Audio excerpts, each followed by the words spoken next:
जय श्री राम। सत हनुमान।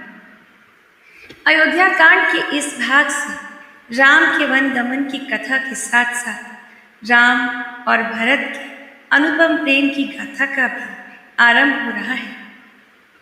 भरत और राम का वो अनुपम प्रेम जिसे समझने और जीवन में उतारने की आवश्यकता इस समय हम सभी को है।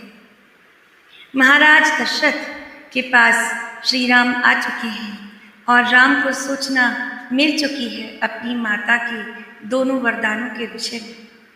महाराज दशरथ व्यथित हैं, मुँह से कुछ कह नहीं पा रहे, मन ही मन भगवान शिव को मना रहे हैं कि काश राम ही वन जाने से स्वयं मना कर दें। दशरथ जी सोचते हैं चाहे अपयश हो या सुयश नष्ट हो जाए, भगवान शिव से प्रार्थना करते हैं कि चाहे वचन भंग के पाप का भागी बना दें, उनके पूर्व जन्मों के पुण्यों को भी चाहे नष्ट कर दें, किंतु श्री राम को उनकी आंखों से दूर न करें। असमन गुने राव नहीं बोला, पीपर पात सरित मन डोला। रघुपति पितहि प्रेम बस जान, पुनि कछु कहि मातु अनुमान। राजा मन ही मन इस प्रकार विचार कर रहे हैं, बोल नहीं पाते। उनका मन पीपल के पत्ते की तरह डोल रहा है। श्री रघुनाथ जी ने पिता को प्रेम के वश जानकर और ये अनुमान करके कि माता फिर कुछ कड़वा वचन कह देंगी तो पिताजी को दुख होगा, वे कहते हैं देश काल अवसर अनुसारी, बोले वचन विनीत विचार।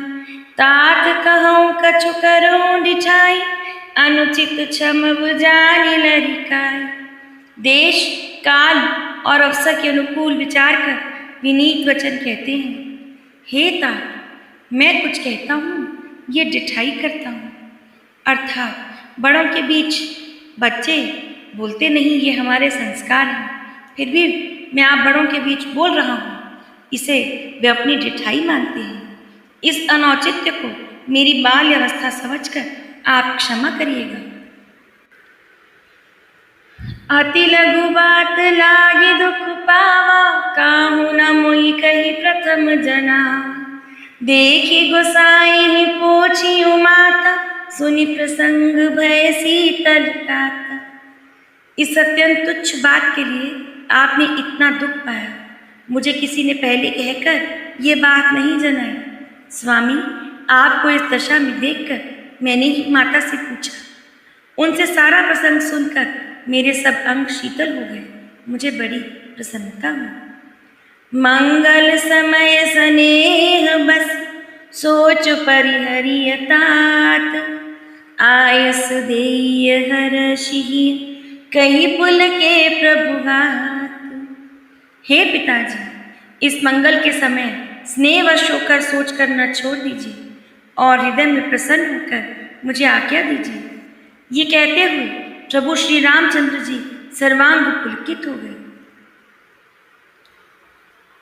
धन्य जन्म जगती तलतासु, पितहि प्रमोद चरित सुनि जासु। चारि पदारथ कर तलता के, प्रिय पितु मातु प्राण समझा के। श्री राम ने फिर कहा, इस पृथ्वी तल पर उसका जन्म धन्य है, जिसके चरित्र सुनकर पिता को परम आनंद है, जिसको माता पिता प्राणों के समान प्रिय हैं। चारों पदार्थ अर्थ धर्म काम मोक्ष उसके करतलगत अर्थात उसकी मुट्ठी में रहते हैं।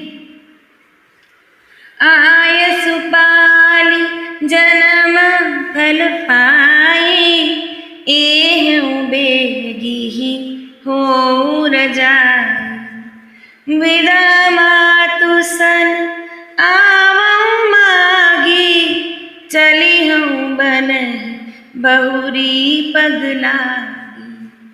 अस कही राम गमन तब कीना, भूप शोक बस उतरु न दीना।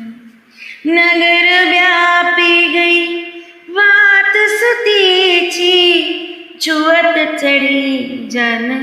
सब तन बीछी। सुनी भय विकल सकल नर नारी, बेली बिटप जिमि देखी दवारी। जो जहाँ सुनई दुनई सिर सो, बड़ विषाद नहीं धीरज हो। मुख सुखाई लोचन स्रवहि, शोक न हृदय समाई। मनहु करुण रस कटकई, उतरी अवध बजाई। सियावर राम जय जय राम, मेरे प्रभु राम जय जय राम। श्री राम अपने पिता से कहते हैं, आपकी आज्ञा का पालन करके और जन्म का फल पाकर मैं जल्दी ही लौट आऊँगा, अतः कृपया आज्ञा दीजिए। माता से विदा मांग आता हूँ, फिर आपके पैर लगकर प्रणाम करके मैं वन को चला जाऊँगा। ऐसा कहकर श्री रामचंद्र जी वहाँ से चल दिए। राजा ने शोकवश कोई उत्तर नहीं दिया। वो बहुत ही तीखी बड़ी अप्रिय बात नगर भर में इतनी जल्दी फैल गई, मानो डंक मारते ही बिच्छू का विष सारे शरीर में चढ़ गया। इस बात को सुनकर सब स्त्री पुरुष ऐसे व्याकुल हो गए जैसे दावानल में फंस गए हों, वन में आग लगी हो, बेल और वृक्ष मुरझा गए हों। जो जहाँ सुनता है वहीं सिर धुनने लगता है, सर पीटने लगता है। बड़ा विषाद है, किसी को धीरज नहीं बनता। सबके मुख सूखे जाते हैं, आंखों से आंसू बहते हैं, शोक हृदय में नहीं समाता। मानो करुणा रस की सेना अवध पर डंका बजाकर उतर आई है। मिले ही माज विधि बात बिगारी, जहाँ तहाँ दे कैकई ही गारी। इही पापिनी बोझी का परेओ, छाई भवन पर पावक धरे। सब मेल मिल गए थे, सब संयोग ठीक बैठ रहे थे। इतने में ही विधाता ने बात बिगाड़ दी। जहाँ तहाँ लोग कैकेयी को गाली दे रहे। इस पापिन को क्या सूझ पड़ा जो इसने छाए घर पर आग रख दी।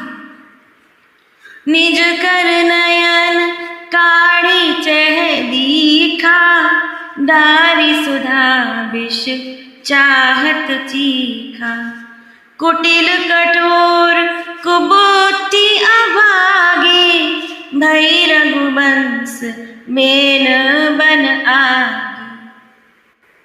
ये अपने ही हाथ से अपनी आंखों को निकालकर आंखों के बिना ही देखना चाहती है और अमृत फेंक कर विष चखना चाहती है।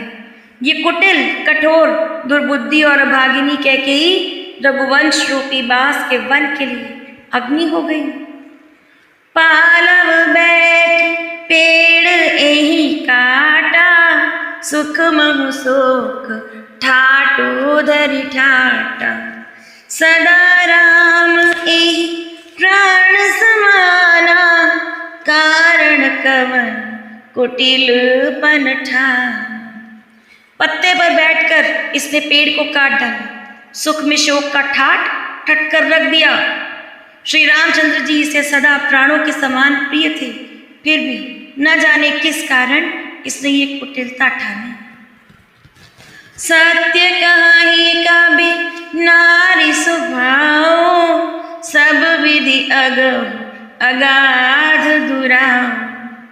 निज प्रतिबिंब बरुकु गई जाए, जानी न जाए नारी गति भार।